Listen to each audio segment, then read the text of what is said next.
Оқшы елдерінің Минскідегі сім басшылары Еуразиялық кеңістіктің қауіпсіздігін қамтамасыз етудің жалпы тәсілдері туралы мәлімдеме қабылдады деп хабарлайды РИА Новости. Хабарламада бірлескен отырыстың қорытындысы бойынша саяси және әскери-саяси салаларда, сондай-ақ қазіргі заманғы қауіп-қатерлерге және қауіпсіздікке қарсы іс-қимыл саласында бірқатар құжаттар мақұлданды және қол қойылды.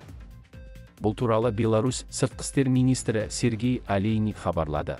Алейник қол қойылған екі құжатты атап өтті. Оның айтуынша, бірінші құжат оқшы сыртқы істер министрлерінің Еуразиялық кеңістіктің қауіпсіздігін қамтамасыз етудің жалпы тәсілдері туралы мәлімдемесі. Ол қазіргі әскери-саяси жағдайда аса маңызды болып табылады. Екінші құжат оқшы ақпараттық қауіпсіздігін қамтамасыз етуге бағытталған оқшыға мүше мемлекеттердің қосымша шараларының тізбесі туралы СНК және оқшы КСП бірлескен шешімі.